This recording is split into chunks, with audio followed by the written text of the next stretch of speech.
This video is brought to you by patreon.com/worsttake. Get access to exclusive live streams and Discord servers, on-screen shoutouts, and early access to some videos when you join now. Help make sure that we can continue to make content like this by supporting the Patreon. Links are in the description down below.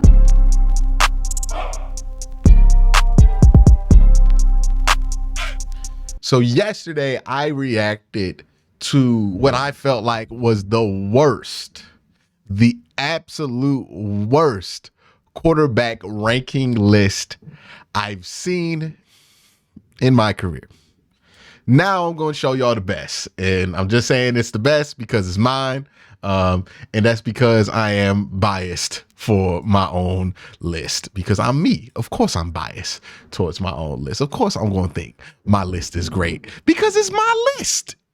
You know what I mean? Like, it's my list. So that being said, I'm not doing this as a direct 1 to 32 list. I don't think that's a good way of ranking guys in the NFL. The way, and please listen carefully, if you're going to be mad about my list, please listen to this part. Slow it down if you have to. Repeat it if you got to, right? Just keep jumping back. Please listen to exactly how I am categorizing these players. I'm going to have multiple tiers. I think 1, 2, 3, 4, 5, 6, 7, 8 tiers. There's going to be 8 tiers of quarterback. I am listing these quarterbacks in tiers, in rankings, in terms of, if I was a GM, I would rather be in this situation with this quarterback versus this situation with that quarterback. Okay. So for example, there are guys who I don't think have played better than Geno Smith that will be ranked higher than Geno Smith. Not because I think Geno Smith is a bad quarterback, but because I think there's a limit to how far you can go with Geno Smith. He's expensive, and there might be someone who's a lot more unknown at this point, but has more potential to be somebody who could take you to a Super Bowl versus Geno, where I think the most you could probably go with Geno is maybe an NFC Championship game, probably to the second round of the playoffs.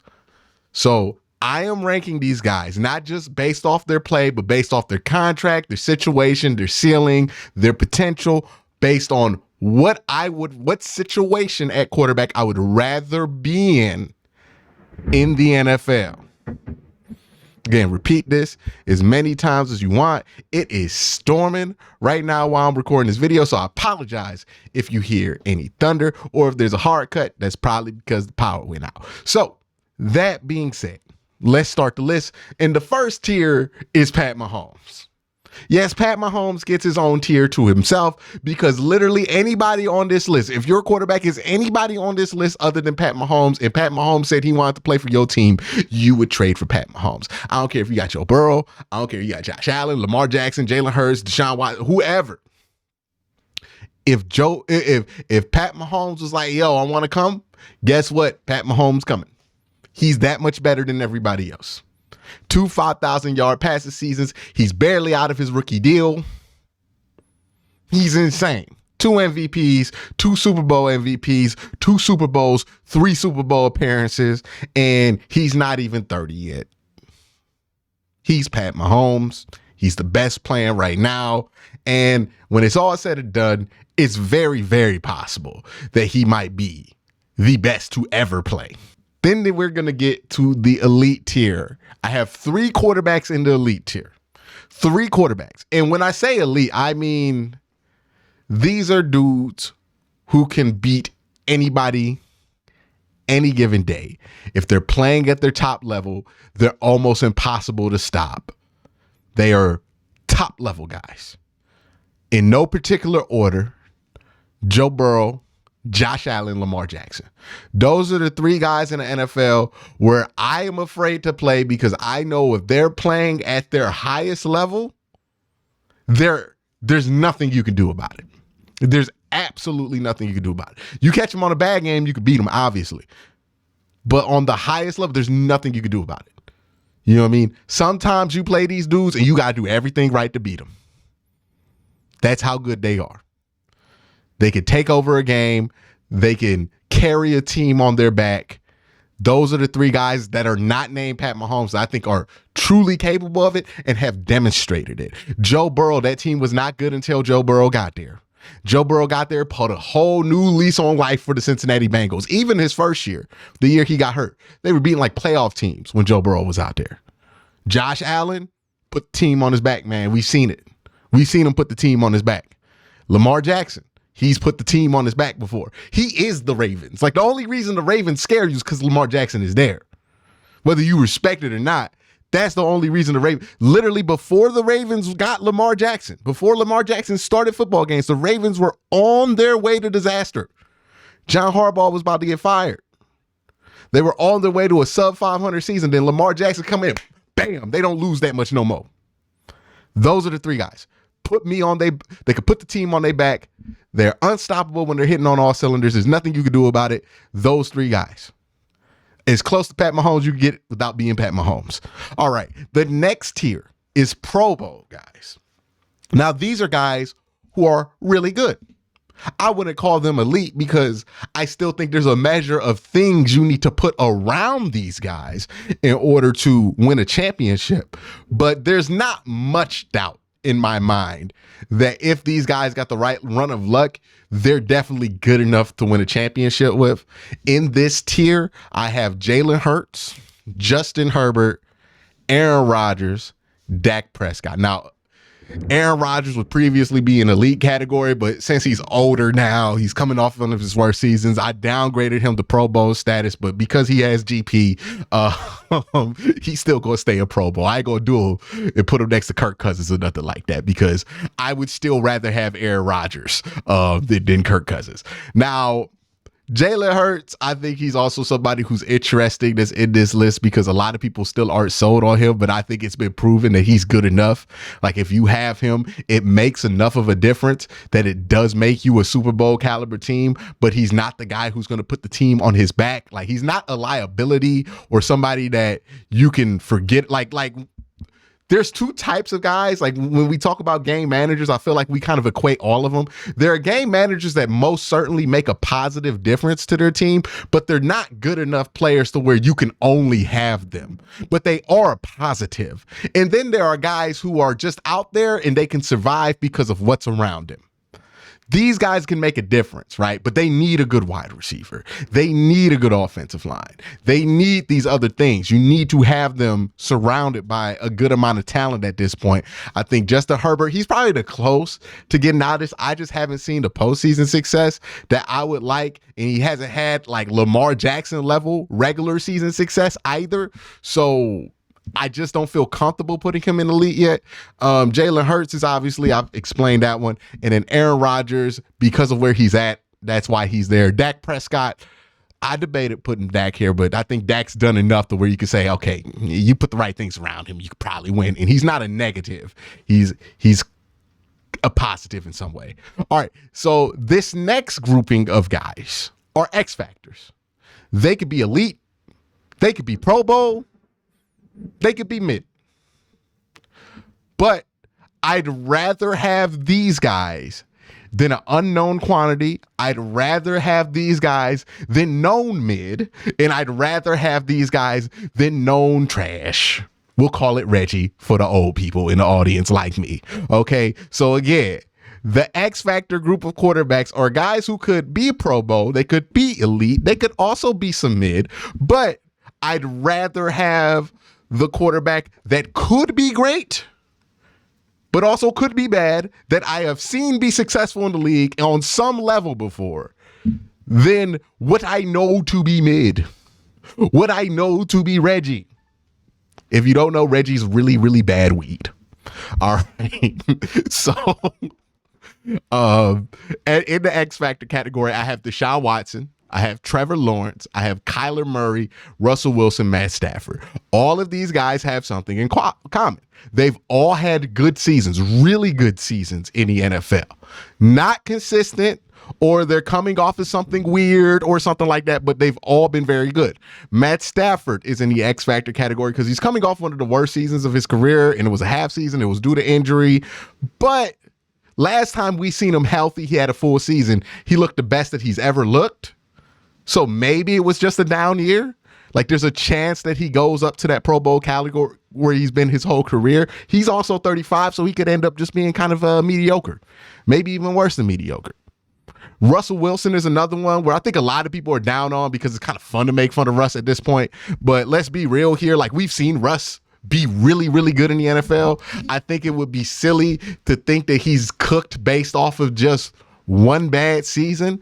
I think we have to play a little bit of the long game here. Russ is not as old as Matt Stafford. He's only 31, and we kind of talk about him like he's 35, 36, like he's Matt Stafford. He's not that old. Like he's old. He's definitely diminished a little bit, but I could see Russ having a bounce back year and that not being too surprising. I think people are really low on Russ right now. Like I've seen him ranked 29th on that list. I think there's a chance here that we could be a little bit wrong about Russ. Not saying he's going to be like a leader or anything, but I think there's a chance that he could be a very good asset to a team if he can get it all right. I think he also has some like personal turmoil going over in the season. He lost a close friend, one of his mentors. I think there's a chance here that Russ is going to be decent this year. I wouldn't bet on it, but I think that's a chance, and I think it's a better chance than like betting on a rookie or somebody like that. Kyler Murray, he's coming off injury, but Kyler Murray is also like we've seen him be a bit of a game changer. I think that's a safe bet to make. Consistency hasn't been there. I think his coaching has been terrible. Like once he gets rid of Cliff Kingsbury, I think he'll be a much better quarterback. But that's just kind of where Kyler is. There's a lot of talent to be held there, but you have issues about the height and stuff there, but the flashes are brilliant with him.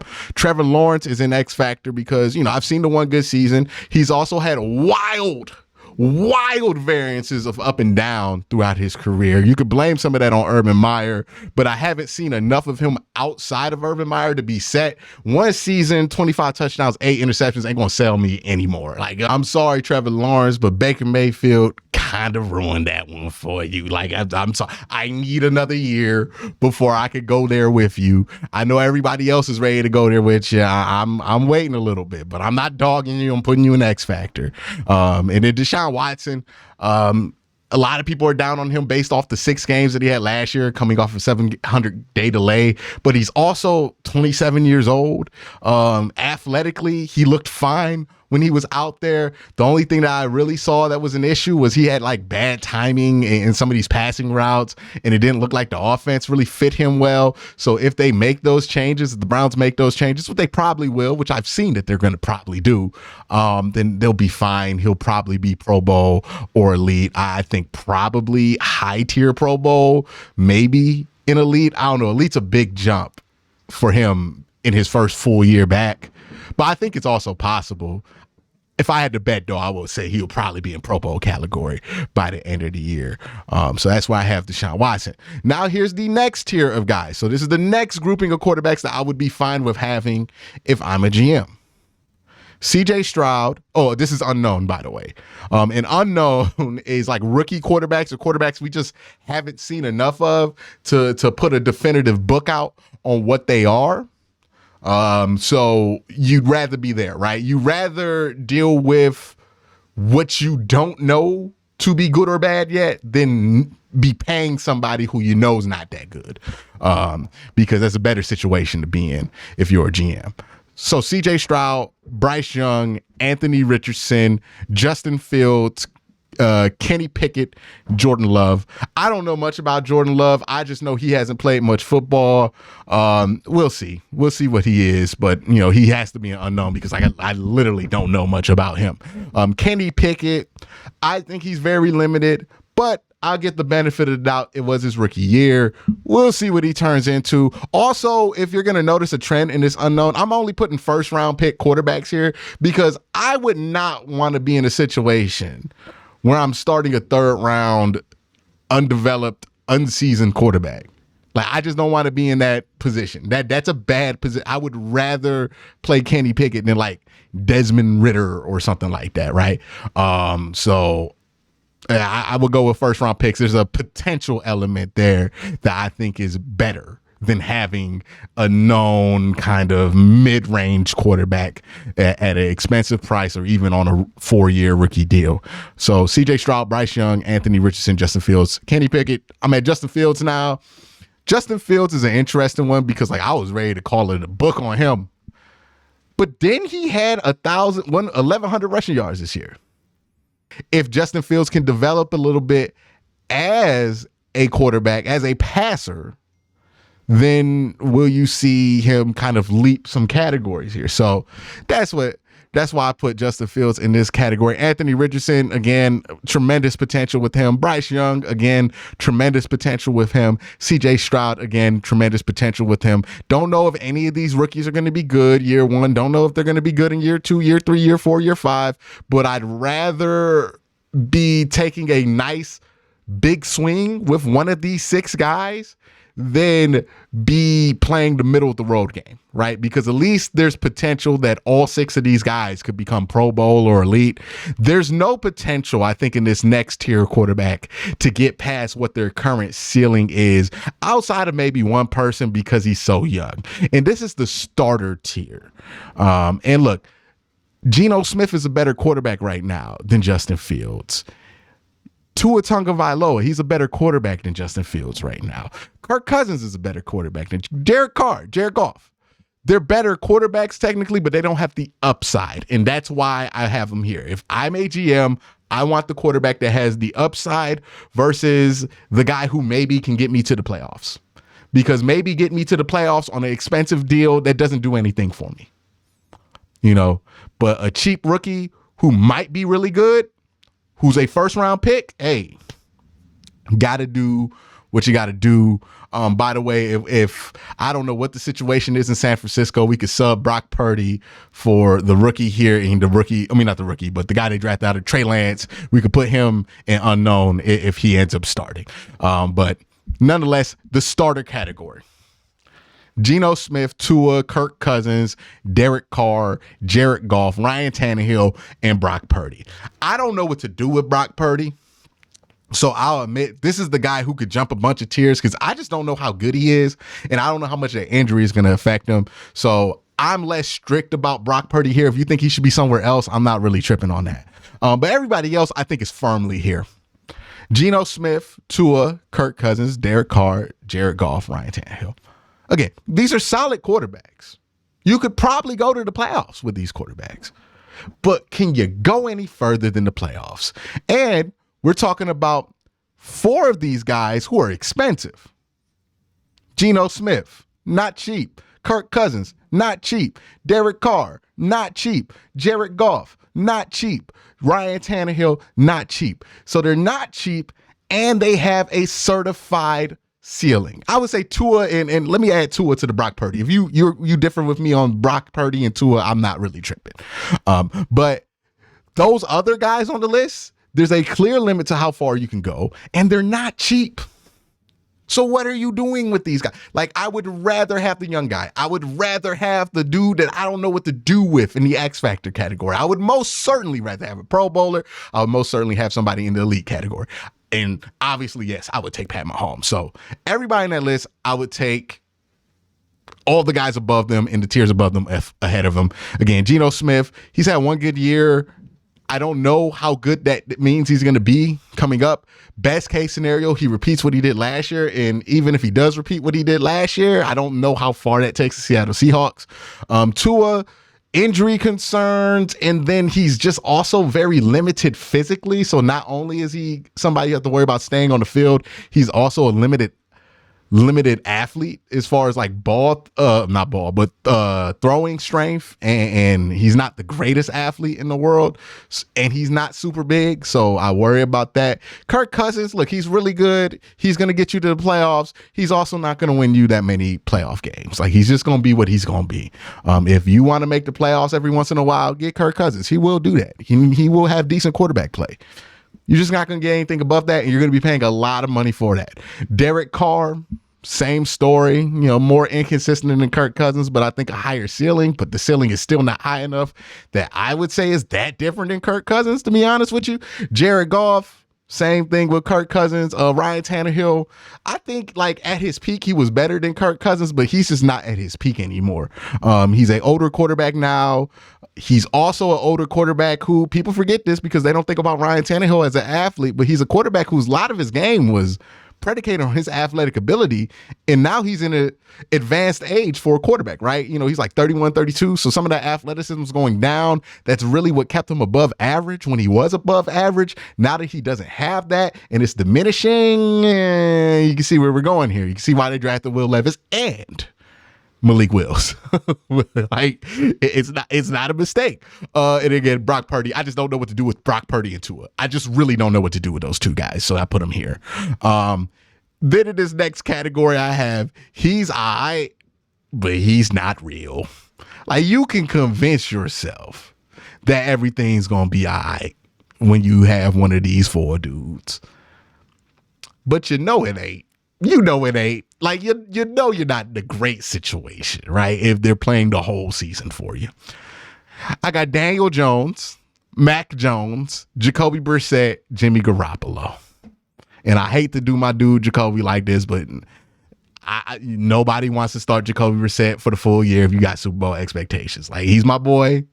I think he's better than people assume, but also, you know, you ain't trying to start him a whole year as your plan A. I understand, but he's probably the best plan B that you can get. Daniel Jones is expensive and not very good and fumbles the ball. Don't know what to do with that. Don't understand the extension. I wouldn't do it. I think honestly, it took a lot for me not to put him in last, because that's the last situation I would want to be in if I'm a GM, is have an expensive quarterback that I'm not even convinced is good. Like, at least if you pay Jared Goff a lot of money, like, you know he can start. Daniel Jones might be so bad that you got to bench him, but you already paid him. Mac Jones, you know, young McCorkle, he's not really good. He's on the verge of getting benched every, like, other week. It is what it is. I already talked about Jacoby Brissett. Jimmy Garoppolo, they benched him for Mr. Irrelevant and got better. Like, not a little better. Notably better. Like, Kyle Shanahan started calling pass plays again because Brock Purdy was in the game when he wasn't doing it with Jimmy. If that don't tell you how sorry everybody thought Jimmy was, then I don't know what's going to convince you. Because Brock Purdy stepped in there year one as Mr. Irrelevant. And Kyle Shanahan was like, finally, a guy I could open up the playbook with. How close was that playbook for Mr. Jimmy? I'm not high on him. Okay. I think it's safe to say that's how I feel about him. You feel differently, you know, good on you. All right, this last tier that I have is time to tank. If you're starting one of these quarterbacks, you know what time it is. It's Caleb Williams, Drake May time. It's time to look towards the future. It's time to get excited about winning 2 or 3 games. It's time for the tank if you have one of these two quarterbacks. Desmond Ridder, Baker Mayfield. You could, whichever one you want to put it last, you can put it last. I don't really care. Again, no particular order with most of these. Desmond Ridder, Baker Mayfield. Hey, man, I know Desmond Ridder has his own hive. I know Atlanta Falcon fans are trying to convince themselves that Desmond Ridder is going to be this thing. But when they compare you to Marcus Mariota, I don't know how good that can get. Like, when they're literally telling me, hey man, your upside is Marcus Mariota. Y'all ain't seen Marcus Mariota's movies? Y'all ain't seen those movies? Like, that's not good. That's not good. And honestly, he's a more timid Marcus Mariota. And that's horrifying, because Marcus Mariota's biggest issue is that he's timid. At least as a runner. As a passer, he's just reckless. I don't know if Desmond Ridder's reckless. I saw him play a lot of football at Cincinnati. He's not reckless. He'll throw a lot of checkdowns. But that's even more frustrating, right? He has great athletic tools. He can run really fast. You know, he's a good athlete. But you never really saw that while he was at Cincinnati, because he never really felt like using those tools. And in the NFL, I don't think that's going to change with him. Again, when they compare you to Marcus Mariota, who was a certified bust, I don't know what that says about you. You know what I mean? Baker Mayfield, look, man, he's been through a lot. He's been through a lot. Like, I don't even want to do this to him anymore. But I gotta be honest, when I ranked the list, like, I had to put another person in here with Desmond. And as much as I wanted to put Jimmy here, you know, I couldn't because Jimmy been to a Super Bowl. As much as I wanted to put Daniel, I could have put Daniel Jones in time to tank, but he got a contract. So I can't say that it's time to tank for the Giants because they've already paid Daniel Jones. And then Mac Jones, like, he ain't been that bad the last couple of years, right? Like, he's been bad though. And so Baker Mayfield just had to go here, man. Like, it's just what it is. I think Baker is going to be a great backup. I think he is the perfect guy who could be a backup for somebody and get you 2-3 games and play really good. Like, he's real hot and cold. I think he's going to be the new age, like Ryan Fitzpatrick, where he's the quarterback that you can get that'll get a hot streak going, right? And he's kind of the dangerous backup to have if you have some mid starting for you, because like, he's good enough to convince the fan base that you should probably get rid of the dude who's mid, but he's also very inconsistent. And that's kind of been Baker Mayfield's story. Hey, man, when things go right around him and when he just has like a streak of good games, he's very good. But the in-between stuff with him, man, the inconsistency is just unbearable for any team that has any type of expectations. So, again, Baker Mayfield, if I was ranking this by fun, he would be higher up, but I'm ranking this by what situation I would rather be in. And I would not want, if I had Desmond Ridder starting for me, if I had Baker Mayfield starting for me, I would 100% be trying to get Caleb Williams or Drake May. No disrespect. I would 100% be trying to get into the unknown category because that's just not enough. These two guys, Baker's not consistent enough, and I don't think Desmond Ridder has the upside to really even justify starting him a whole season. So that's my quarterback list rankings. Tell me how terrible you think they are in the comment section below, or if you think they're good, tell me that you like it. Please, tell me. But let me know what you think in the comment section below. Y'all have a great day. Have an even better night.